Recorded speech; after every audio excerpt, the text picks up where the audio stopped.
Greetings. I'm Scott Robinson, clinical professor and director of the REIT Center at NYU Schack. It is my great honor to welcome you to our inaugural REIT Symposium Research Day conversation about ESG with Fulya, Kocak, SVP of ESG Issues with Nareit. Did I pronounce that correctly? Yes, good enough. Fulya, Kocak, thank you. It's a pleasure to be here today. Great, thanks. ESG is not a new concept, but it is new enough among REIT investors to warrant further discussion and analysis. Joining us today in this discussion is Professor Stuart Brodsky, director of our Center for the Sustainable Built Environment. Stuart? Good afternoon. How are you today? Thank you for having me. Great, thanks. With that, why don't we hand it over to Fulya to introduce yourself and talk a little bit about Nareit's ESG efforts. Thank you very much, Scott. I am the Senior Vice President of ESG Issues at Nareit, and my role at Nareit is thought leadership for REIT industry around ESG issues, help educate our members and investors and all stakeholders around real estate and various ESG topics, and also, of course, advocate for ESG and REITs. I'm not, this is my dedicated job. However, I would like to just mention that I have a huge team of Nareit peers that help me, from our general counsel to investor outreach. We have a huge team that are supporting me around the ESG efforts.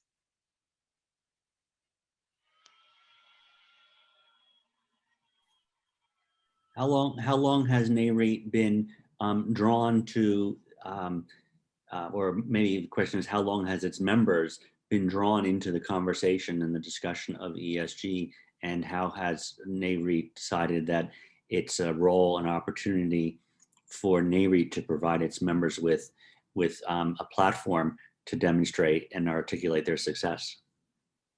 ESG has been a part of our REIT company's efforts for a very long time, for decades, but of course it was not called ESG per se. As you know, REITs are very much on top of their efforts around the environmental stewardship. They are good neighbors. They are supporting of communities, job creation, tenants engagement. So when you think about ESG overall and what falls under ESG around environmental, social, and governance issues, all of those were happening in the real estate industry. Yet it was not under this concept called ESG. It was not under that umbrella.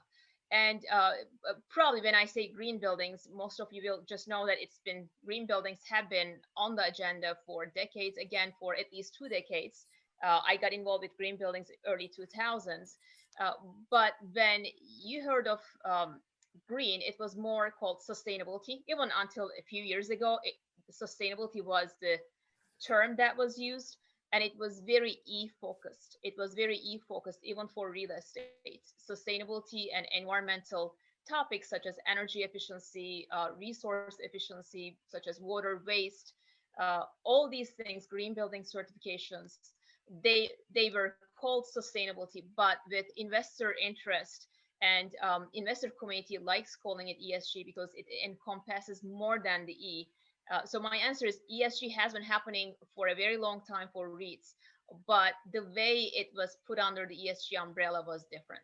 I see. So in addition to the E, let's just clarify, because we discussed that. The E is what we used to call sustainability. We used to call green buildings. The S and the G, what are they, and how does, if we could say that green buildings was the major component of the E, which we formally, again, described as sustainability. What's in the S and what's in the G? So ESG applies to many different industries, and I can speak to S and G from a real estate perspective, while clarifying in general what each one may mean overall. E is the easier, more tangible concept that I think most of us understand E quite well, since we've been doing it for a long time. And energy use, you can measure it. But when it comes to S and the G, because S is the intangible one, S is all about people. When I say people, what kind of people? S covers employees, the workforce. S covers stakeholders such as the tenants for a REIT, and S covers the communities. But when you look at it overall, if it's another industry, S may cover the whole supply chain. When you think about different industries, that component may be even more important than possibly the tenant component that a REIT may have. So S covers anything related to people. Let me give you a few examples of S that can be made tangible. Diversity, equity, and inclusion, that can be tangible. You can see the diverse workforce, male, female, racial diversity, age diversity. Then you can look at pay gap. That's again another tangible concept under the S.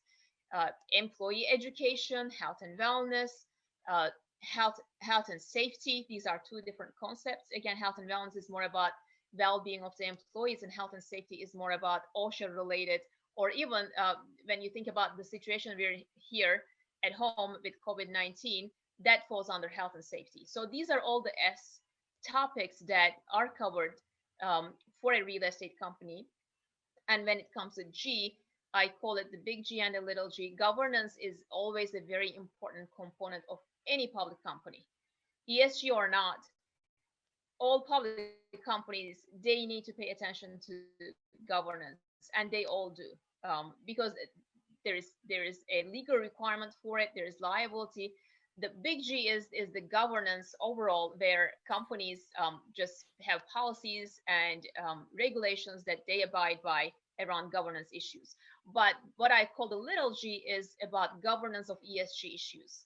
What they may mean by that is, for example, if you have a REIT that has ESG commitment at the board level, that's ESG governance at the board level. It means that the company is very committed and the board is very engaged, and it is a part of decision making, and they are getting the updates on a regular basis. Another governance aspect of ESG is goal setting a strategy. So these are all the little g components that fall under the G of the ESG. However, they're all important, but when we talk about ESG, you'd see some of the big G falling under it and some of the little g falling under it. There has been a lot of confusion even for me in the past. But when you think about the big governance where all public companies have to do, then there is the governance of ESG, and portions of it all fall under ESG. But G is bigger than, like in some ways, bigger than ESG when you think about it, the traditional G. Right. That's interesting. And as you say, this is not just something that the real estate industry is being picked on to discuss and demonstrate progress in, but this is across all markets and all, yes, in all sectors of the economy. And when you said before that this is something that the investors have been inquiring about, is that what's driving the conversation, or is that what's driving the demand for demonstration of ESG performance metrics? Is the investors, and why do the investors care? Well, when we first started the ESG dashboard efforts, that is our dashboard of measuring various ESG metrics and disclosures around those by our members. I can tell you that I remember the earlier days of my Nareit days where investors were interested, but it was just an interest or like a check item. So when we started, it wasn't the investor drive that had us start. It was more of we needed a benchmark. We needed to know where our industry was so that we can help our industry grow and improve. Without benchmarking, you can just guess. It'll be anecdotal, but we wanted to have tangible, measured numbers to set the benchmark. And then we wanted to keep measuring it while trying to help our industry grow. And that's what the dashboard did and still does, is it helps us understand what our industry is doing and the areas of improvement. Can we backtrack just, oh, sorry, go ahead, sir, please. No, go ahead, Scott, go ahead. I was just going to say, real estate has historically been slow to adopt to new technologies and new processes, whether they're reporting standards or otherwise. Can you speak a little bit about ESG outside of REITs and real estate, and how maybe you've incorporated different aspects from other industries, or how we compare and look to these other industries?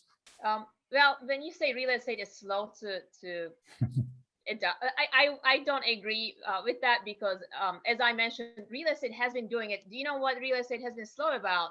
that has been disclosing on it, because real estate has been doing a great job about these E and S and G topics, but you can see from the dashboard clearly that they were not disclosing enough, because maybe they didn't see the need at the time when they first started.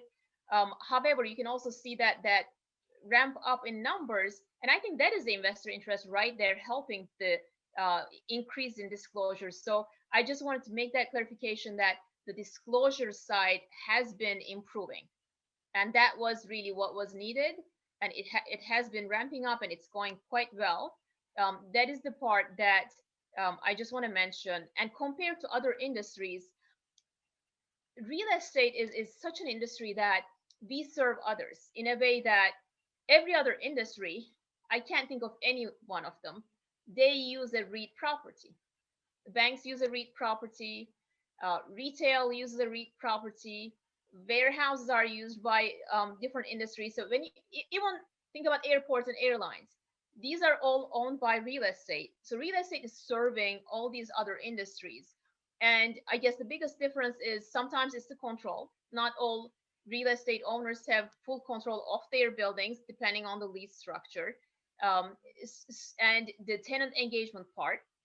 Because if your tenant is very passionate and committed for that landlord, it's a little easier to be sustainable and to do all the ESG related activities around that asset, in addition to their corporate activities. So with real estate, I think that is the biggest difference, that real estate touches all other industries, and it's affected by other industries' efforts around sustainability and their commitment, because the landlord collaborating with the tenant, if both care, that is the best case, and that makes such a big difference. That's interesting. So you have this lens that we'll look at everything through the guise of the real estate, and you're quite right. We serve the real estate industry, serves every other sector of the economy. And what does the dashboard do for its members, and what does it look like, and who has access to see the output of the dashboard? So everyone has access to it. It's on our website, and I'd love to walk you through it in a few minutes. So when we first started, we put it together in a way that there were a lot of anecdotal quotes on how real estate was doing around ESG, good or bad. And we just, when I was asked the question of how are REITs doing around this topic or around ESG, the answers were like, this member does this and this member does that.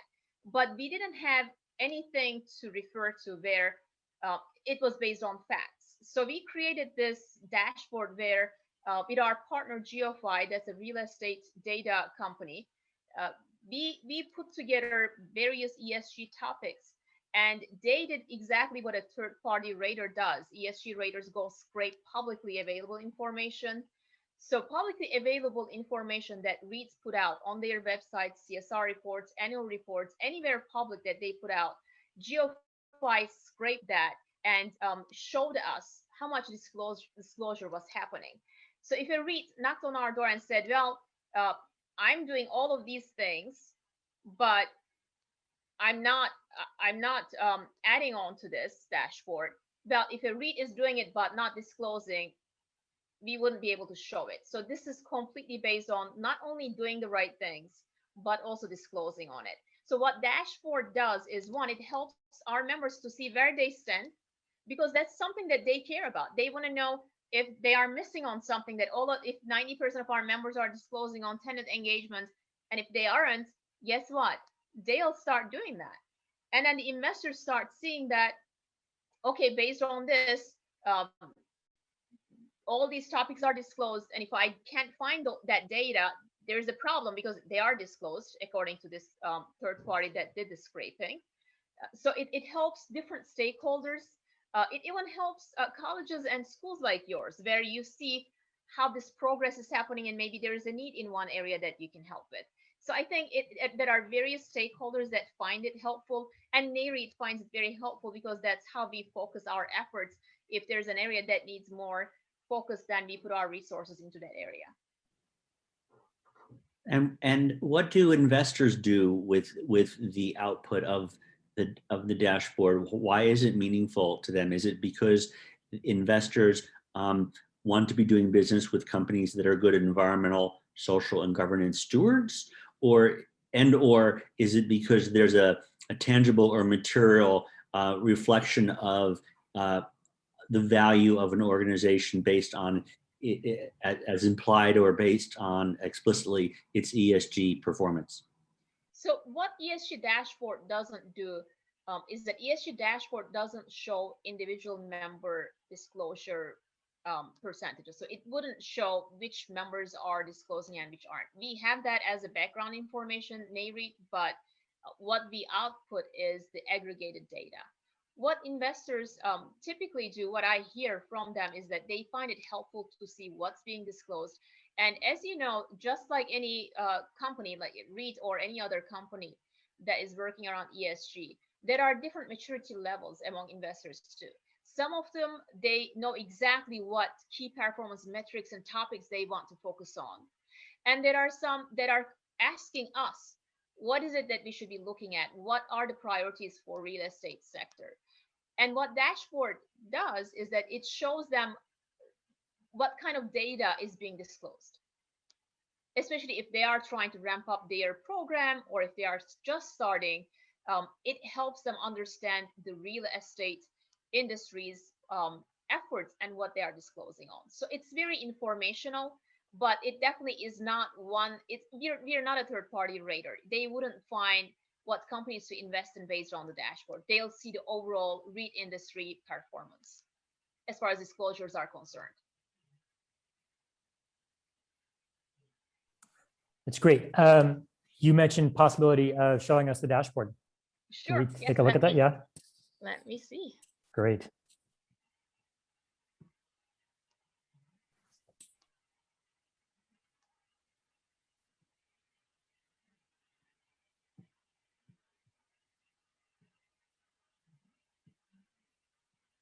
I know there's been a lot of conversation in the past 2 days of the symposium about ESG. So this conversation is working out better than I think we had anticipated.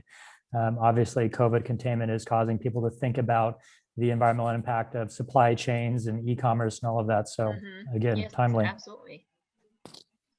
And I'm delighted when the interest increases, because again, I remember the earlier days where well, investors aren't asking us about ESG. I heard quite a bit of that, but now it's the opposite. Investors are asking us about the ESG. What should we do? So that's always good. I think investors asking is a great thing. And I hope that the next steps are not just asking, but doing something with that information. Yep, absolutely. So I'll try to walk you through. This is one of the projects that I'm very proud of. So hopefully we'll make it brief and informative. So the very first chart that you see shows since 2017 to 2020, the number of REITs that are reporting on ESG publicly. This doesn't mean just as one way of reporting. It could be public websites, CSR reports, it could be annual reports. Anytime they publicly disclose on ESG, they'll show up here as a number. We looked at 100 REITs based on market cap that covers, I believe that is around 94% of the REIT industry. This is all US equity REITs. And you can see here clearly, 60 REITs in 2017 went to 98 REITs. I just have to find the last two REITs to see how we can help them disclose. But you can see the progress right here that almost all REITs are now disclosing on ESG. Any sense on either reporting to everybody else or working independently with companies on I guess I'll phrase it as the robustness of what's being reported? Maybe this chart will help you and your question, because the robustness, you'll see more robustness in CSR reports since it's a full report, and most of our members follow GRI guidelines, which makes it consistent globally.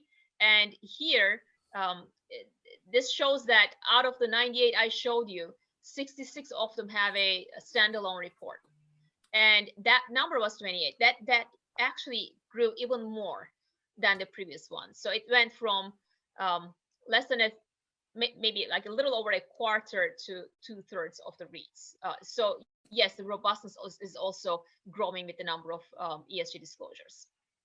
At the risk of calling out certain property sectors, are you seeing in this 66% or 66 REITs on a standalone basis any relationship between property type or size of company?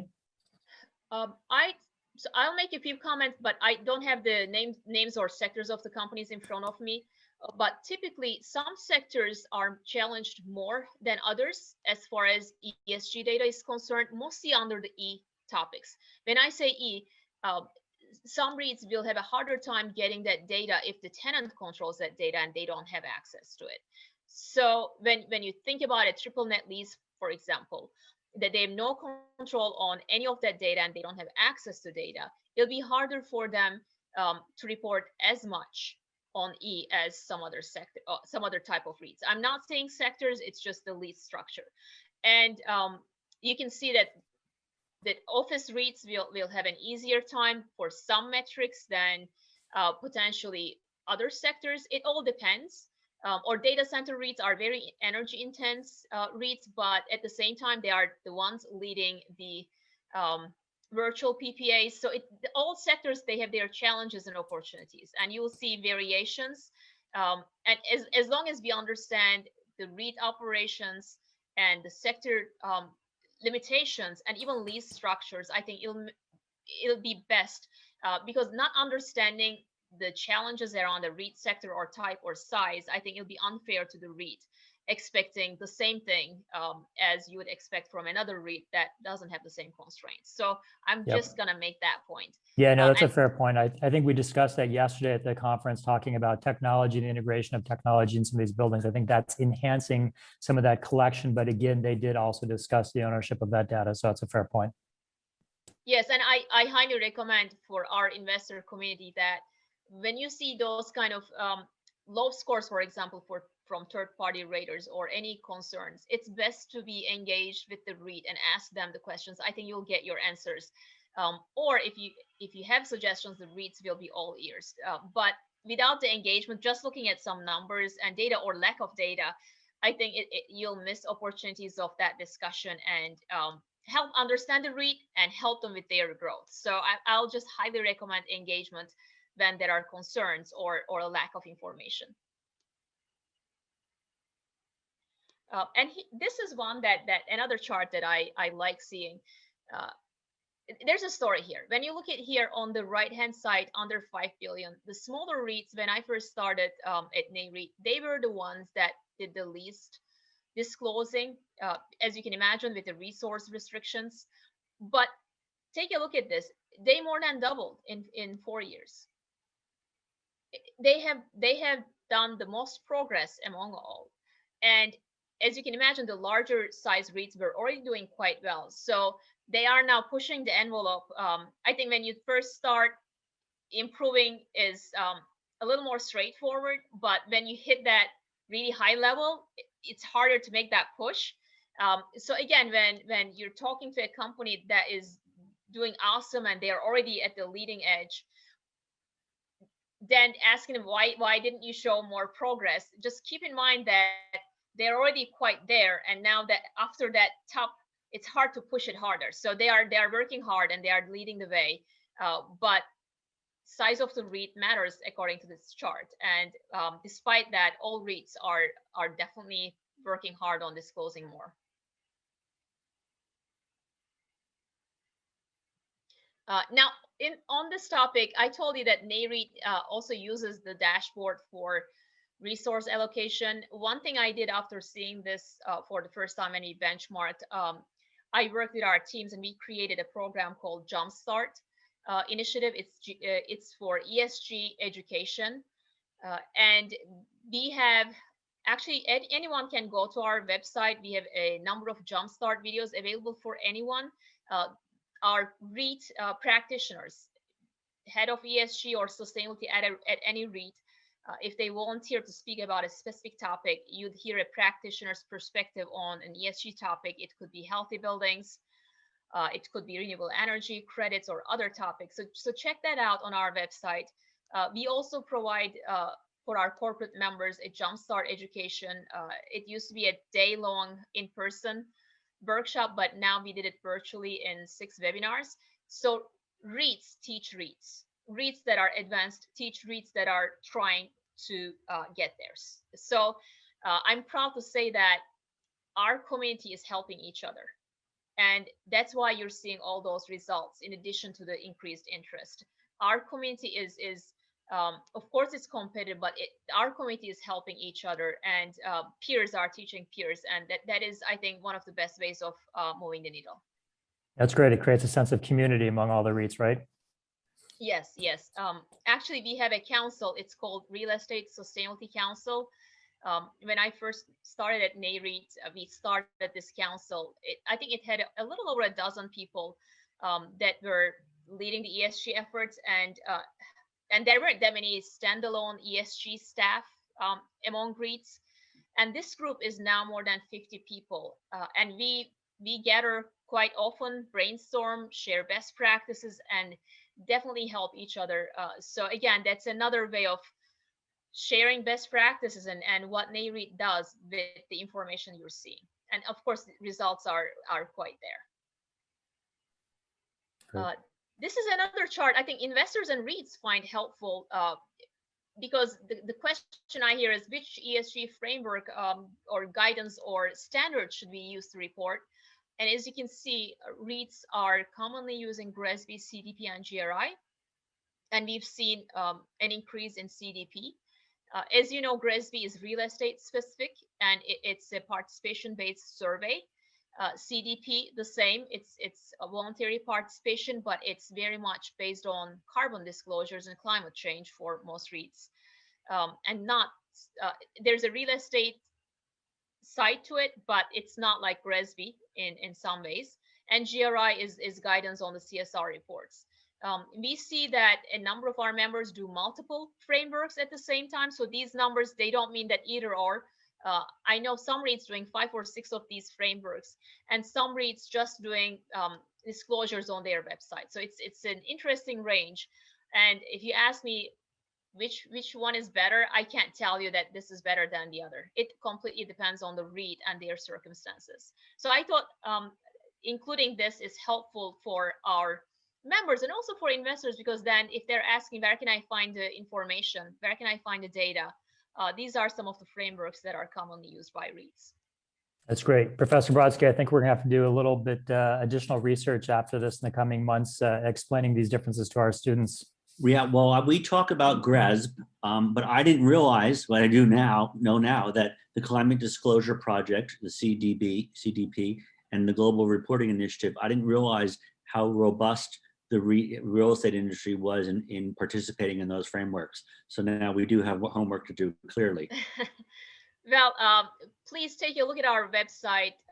There is a document that's called Nareit's Guide to ESG Reporting Frameworks. We talk about, actually, with the help from our consultant accountability, I reviewed over a dozen ESG frameworks that are commonly used by REITs or third-party raters that are rating REITs. And we did a study where we looked at different topics under each and overlapped them all. Because the question I was getting was not only which framework should we report on, it was like, what metrics should we report on? What topics should we report on? Because there are dozens of those, and you can't report on every single one, or it'll be very distracted. So based on these questions, we looked at a dozen or so frameworks, picked 10 out of it, overlapped the topics, and found the most addressed 5 key topics under ESG. So we have 15 topics listed in that report. And also it describes all of these frameworks. So we did the hard work for you. You don't need to create a lot of decks, just use that. And it talks about all these frameworks and what they do and how they look at different topics. Then you can see the top 15. Of course, we tell our members that it doesn't mean you have to do all 15. Each REIT will need to identify what matters the most for them and for their operation. As I said, every REIT is different. One size does not fit all.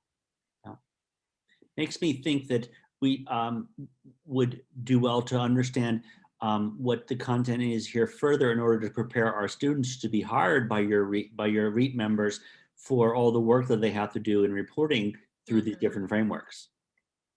Absolutely. Now, what is not here, but it gets included in a CSR report. Of course, there is SASB and there is TCFD. So I'm saying a lot of letters, I know, and this event is not for me to just. SASB is Sustainability Accounting Standards Board, but what's the second one? TCFD is Task Force on Climate related Financial Disclosures. Okay. And TCFD, please have your students be very familiar with TCFD. As you know, BlackRock, Larry Fink letter includes both SASB and TCFD in his letters. And this year he also talked about zero carbon. So quite a bit is going on around climate. And if you're a real estate professional, or if you're a student who will become a real estate professional, it doesn't matter that you'll have my job or not. You don't have to have an ESG title. You can be in finance, you can be the general counsel, you can be the operational real estate guy or gal.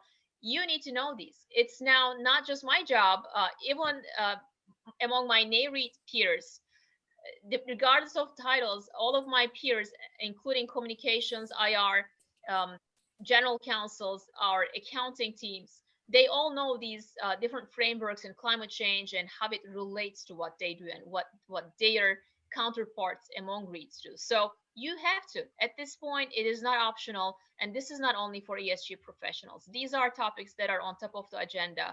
And it is best to understand how it ties to each position and each role. That makes me think that something that I've been working on, which is trying to understand the extent to which we should be teaching. And so I'm asking you what you think. Should we be teaching sustainability as a discrete set of courses and a discrete body of knowledge?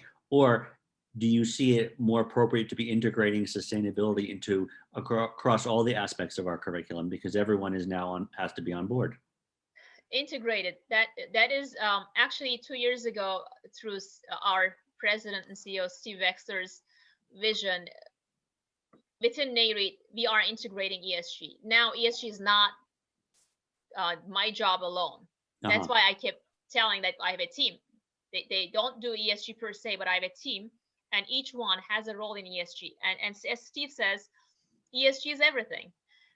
Everything is ESG. So you cannot, those days where ESG was in a bubble, those days are over. ESG is a part of all roles. From CEO to board to, again, all these different departments. HR, we are now talking to HR, and Jumpstart included a bunch of HR professionals too, because S ties to HR. So all these departments within a REIT or any real estate company, they all need to understand their role around ESG, and they all tie, every single one. Right. And when you referred to Larry Fink, let's just, I recall the data. Now that's the chairman, I believe, of Blackstone. Given the commitment that Blackstone has made on top of what other organizations, other professional management, asset management firms across the world have committed to look at ESG, I understand that $1 in $4 that are committed to management, asset management through professional organizations have committed to looking at ESG and requiring ESG reporting in the companies that they invest in. Is that the right way of understanding what the market poll here is? So I don't have those stats, but what I can tell you is in EU, there is an effort around taxonomy where green finance is being defined as we speak. And when you say investing in sustainable companies or sustainability related projects, EU is defining what that means. And let me tell you, it's quite stringent and it's quite at the very ambitious level. So when you say this much will be invested in sustainability or ESG, I don't know if we have that definition right now per se. What does that involve? Of course, the financial performance is still key. That has to happen. How it all plays into this, I think it's a great question for an investor. We've been asking those questions to investors, but I don't hear this one answer. It's not like the EU taxonomy where this is what it means. And when you say dollars are flowing into it, into what?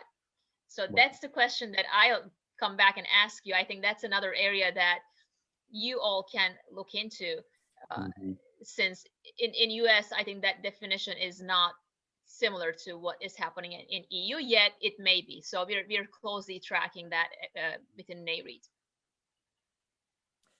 So this might be a little bit off topic, but are you incorporating the use of proceeds by REITs that are issuing green bonds? Is any of their use of proceeds incorporated into your ESG tracking? Or is that pretty much a separate bucket altogether? The dashboard doesn't have it. We published an article on it. Please take a look at it. It's on our website on green bonds, and we published S&P's list of the green bonds that were issued by our members. There's over a dozen REITs that issued green bonds last year. I believe Kimco issued a sizable one. Boston Properties issued 2 in a row in the last 2 years. So there's a number of REITs. Actually, REITs are leading the way with green bonds. Yesterday, I was talking to someone that used to be head of ESG at a REIT, and she joined another industry at a really high level, consumer discretionary. And she said that she took her experience of issuing green bonds to this international corporation, and she did it for them for the first time. So I'll tell you this: REITs are definitely leading the way, and I think you're right. yeah, they are inspiring other industries as well around green bonds. So that's one fantastic. area that we're doing quite well. Was there more to the dashboard that you wanted? Oh, there's more, but I think this is what dashboard does. It opens conversations. Yes. I'll quickly go through it. It's very important to pay attention to goals. I think this is where commitment starts. So we've been tracking goals as a result. Again, as you can see, the goals, we separate them, carbon and sustainability goals, and both sides of that is growing. I expect carbon goals to grow even more in the coming years because of the climate change focus. So don't be surprised if you see a jump in carbon goals in the next year and two. REITs with dedicated ESG staff. Actually, I've seen a bunch of ads coming from our members hiring ESG staff. So this number again is likely going to increase. But just because they don't have it doesn't mean they are not doing it. They have sustainability committees or someone that could be a general counsel doing ESG as well. We see general counsels, IRs, and sometimes communications, different roles being assigned ESG as well if there is no dedicated staff. But that is another trend that is happening. So again, your real estate students, just pay attention to this. If this is an area of interest for you, more and more ESG staff is being hired by real estate companies. We talked about green buildings. Of course, it's happening. Just 78 out of 100. I'll just mention that some sectors, it's much more challenging to certify buildings with green rating types compared to others. So keep that in mind when you look at that number. It's not apples to apples when it comes to certifying green buildings. What types of disclosures are done? We see a common, I guess, disclosure set of 4. That's carbon, energy, water, and waste. That is increasing as well, as you can see.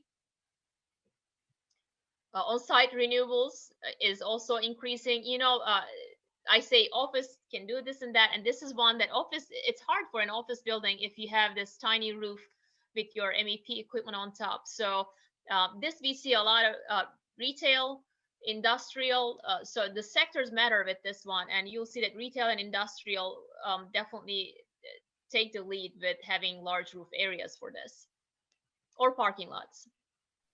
Fair point.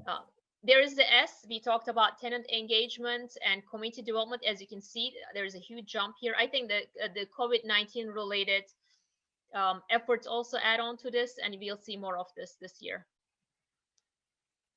Workforce metrics. Human capital is very important for all industries, including real estate. And here you see the numbers increasing. I expect more to happen here. If you're asking my opinion, I like to play this guessing game, but based on what I see and what I hear, I expect more to happen here. Again, DEI, huge jump. It's not surprising. Like any other industry, it's getting quite a bit of attention. Just remember, this is not just REITs doing it, but disclosing more on it. Board diversity, we're doing quite well. And that's the end of it. So these are some of the metrics that we track, and I'm very happy that I was able to share them with you. Every year we look at the metrics and see if we want to add more, take any out, but so far it's been reflecting the industry quite well, and I'd be happy to answer any questions if you have any here. You mentioned you expect to see, especially on some of those S issues, more REITs pursuing or at least reporting more of what they're doing in the coming years. Any other kind of big picture themes or trends that you anticipate or that Nareit will be encouraging among its members? So we always had a focus on DEI, and we hired my colleague Natalie Carey, who is leading our S and diversity, equity, and inclusion efforts. And big reason for it is our members want to do more, and I expect that area getting even more focus, and our members are definitely paying a lot of attention to it and working hard in various areas for DEI especially. I also expect more on climate risk related disclosures. As you can imagine, like many industries, real assets are they are exposed to physical risk of different types with climate events, and a lot of REITs are working on it. They are working on resilience related activities. We have a number of REITs setting zero carbon goals, and actually a couple of them already reached those goals. So I see that we'll continue our climate related work on site and of course off-site renewables, and more disclosure around climate change related risks and opportunities. Our finance team, our accountants and general counsels are of course they are also involved when you think about these disclosures, and like TCFD, where financial disclosures are inclusive of these risks. So it'll be a very integrated approach, like you said. So those are some of the areas of focus that are happening right now, and they'll continue in the future for us. That's great. Well, look, I think we've heard over the past couple of days of the symposium, obviously senior REIT executives are very focused on this. Their focus is being driven by both the tenants that they serve, but also the employees that they're working with who want to see more and do more. So, you know, Professor Brodsky and I are very excited to have had this conversation with you. Absolutely. And we look forward to encouraging our students to both pursue research with us, but hopefully we can engage you more Sure. as we grow that future generation of REIT leaders. Great. And just they can reach out to me, and I'm on LinkedIn as well. I'd be happy to answer any questions from your students. Just feel free. I enjoy mentoring future professionals. I think that's an important part of our jobs. Fantastic. We have hundreds of students, so you're going to get bombarded. Okay, well, it's all right. Actually, I do instruct and do sustainability related education. I'm used to it, so I'll do my best. As long as they are patient, I'll get to their messages. Thank you so much. Very generous of you.